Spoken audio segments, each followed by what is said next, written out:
एक टॉपिक येऊन घेतले लेक्चर आपण electric potential due to a point charge. Okay, electric potential due to a point charge. हे point चार्जचा अर्थ काय मी काल सांगितलं होतं तुम्हाला. हे पॉइंट चार्जला दुसरं नाव काय असतं? Test charge. काय असतं? Test charge. हा, टेस्ट चार्जची व्हॅल्यू किती असते? 1 कूलम. टेस्ट चार्जची व्हॅल्यू किती असते? 1 कूलम. त्याच्यामुळे याला टेस्ट चार्ज किंवा युनिट पॉझिटिव्ह चार्ज मी म्हणणार आहे. तो कुठे ठेवलाय? Plus Q0. हा किती आहे? 1 कूलम आहे. म्हणजे याची व्हॅल्यू काय? युनिट पॉझिटिव्ह चार्ज, म्हणजे ज्याची किंमत 1 आहे. हे कशासाठी वापरायचं? ह्या ज्या व्हॅल्यू आहेत हे टेस्टिंग पर्पज. या Q पेक्षा ही व्हॅल्यू किती असते? छोटी असते. It's a very small value असते. त्याच्यामुळे त्याला पॉइंट हा शब्द दिला. त्याला फक्त टेस्टिंग पर्पज आपण वापरायचा. मग कालच्या डेरिव्हेशन मध्ये आपण काय केलं होतं? टेस्ट चार्जेस घेतला होता, पण त्याची व्हॅल्यू काहीतरी कन्सिडर करून ना आपण त्याचं काय काढलं होतं? एनर्जी काढली होती. आज काय करणार आहे बघा. आज बघा, एक Q आहे O च्या ठिकाणी. कन्सिडर आहे Q point at point O. अरे Q चार्ज. मग एक Q0 is the test charge और इट्स युनिट पॉझिटिव्ह चार्ज. याला कुठे ठेवलंय? इन्फिनिटी. इन्फिनिटी माहित नाही, त्याला कुठून तरी आणणार आहे आपण. इन्फिनिटी अनंत असं म्हणतो आपण. माहित नाही. वी ब्रिंग फ्रॉम शब्द कसा वापरतोय बघा.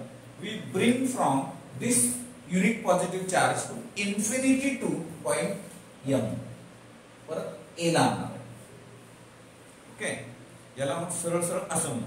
Bring from infinity to A. मध्ये थोडा विसावा देणार डेरिव्हेशन.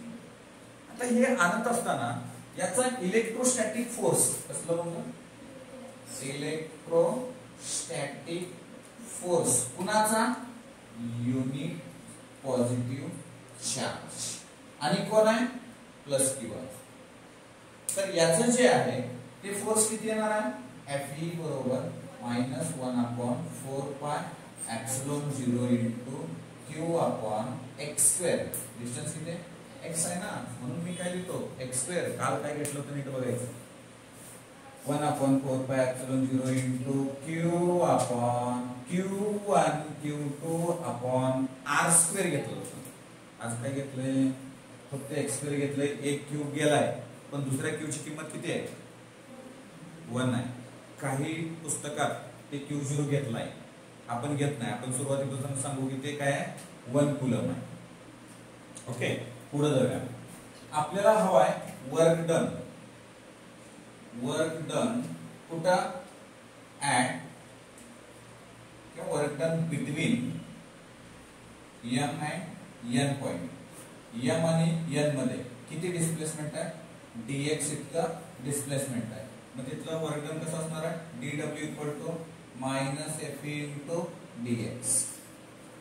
काय करायलोय? वर्क डन करायलोय. कुणाच्या अगेन्स्टला करायलोय? प्लस Q च्या अगेन्स्ट मध्ये वर्क डन आहे. म्हणजे मी याला इन्फिनिटी वरून आणलं, याच्या क्रॉसला याला मूव्ह करतोय. मूव्ह करत असताना थोडं छोटस डिस्प्लेसमेंट घेतलं. M टू N पर्यंत याला मी पॉइंटला मूव्ह केलं, तर dx इतकं डिस्प्लेसमेंट झालं, तर त्याचं dw इतकं वर्क डन झालं. Suppose I want to total work done. Total work done कुठे रे? Infinity to A. कोण? A point charge. A point charge. Okay, मग किती येणार आहे? चलो, total work done W equal to infinity to A. A means काय येतं? R. कुठपर्यंत आणलंय? A पर्यंत म्हणजे किती आलंय? R आणलंय. किती? सगळे छोटे छोटे dw आपण ऍड करूया. म्हणजे W इक्वल टू इथं इन्फिनिटी टू R. dw काय आहे बघा आपल्याकडे? -Fe into dx. तर चलो Fe माहिती आपल्याला. Infinity to R -1/4 pi epsilon 0 into Q upon x² dx. हे बघा इथं x आहे. ओके, हा आता इथं जे आहे ते w बरोबर याच्या कॉन्स्टंट व्हॅल्यू काय -1/4 epsilon 0 infinity to r 1/x² dx. काल आपण याचं इंटिग्रेशन काढलं ना, q 4 epsilon 0. त्याला पटकन सांगायचं इंटिग्रेशन. मी तुम्हाला सांगितलं होतं इंटिग्रेशन ऑफ x⁻² dx बरोबर x⁻² + 1/−2 + 1 बरोबर x⁻1 म्हणजे -1/x. घेतला? हा, दॅट लाईक सेम इथं काय आहे मग -1/x infinity to r. चलो w equal to -q/4 epsilon 0. एकदा काय टाकायचं आहे r टाकायचं आहे 1/r -1/x च्या ठिकाणी काय टाकणार आहे इन्फिनिटी टाकणार आहे. सो देन इथं आलं आपल्याला w इक्वल टू बाबांनो w equal to -q/4 epsilon 0 -1/r minus हे मायनस प्लस काय काय ना 1/infinity सांगितलंय किती असतं 0 म्हणजे हे कंप्लीट टर्म काय होईल आपल्याला 0 होईल.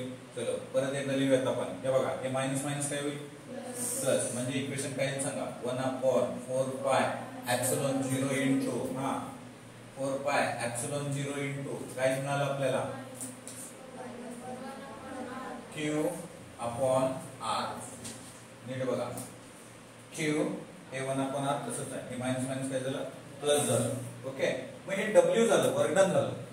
काल एक लास्ट लेक्चर सांगितलं होतं एनर्जीचं व्होल्टेज सोबत रिलेशन काय होतं बघा v बरोबर u/q लिहिलं होतं का शेवटी लिहिलं होतं आपण काय लिहिलं होतं v बरोबर u/q. मग मी असं लिहू का इथं वी रिक्वायर्ड द पोटेन्शियल काय पाहिजे आपल्याला पोटेन्शियल पाहिजे. देन v बरोबर w/q0.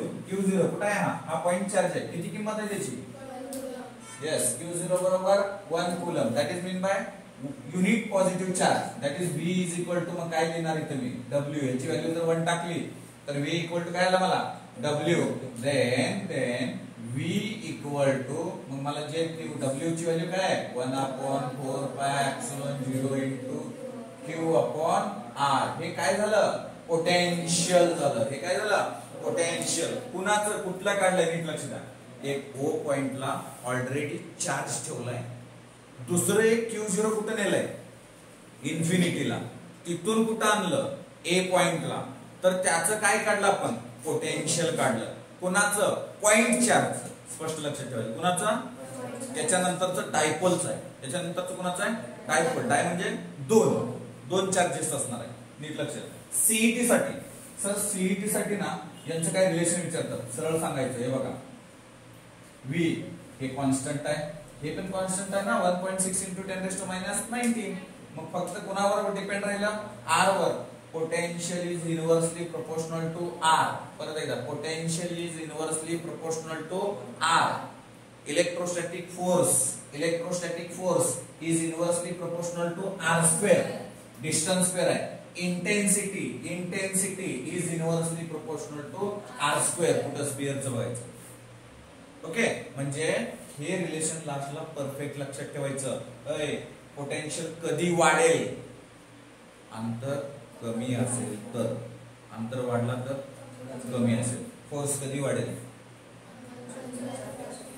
कमी असायलाच पाहिजे. इनव्हर्सली म्हणजे एक कमी दुसरं वाढणं. कळलं का. Okay, so this is the simplest derivation right.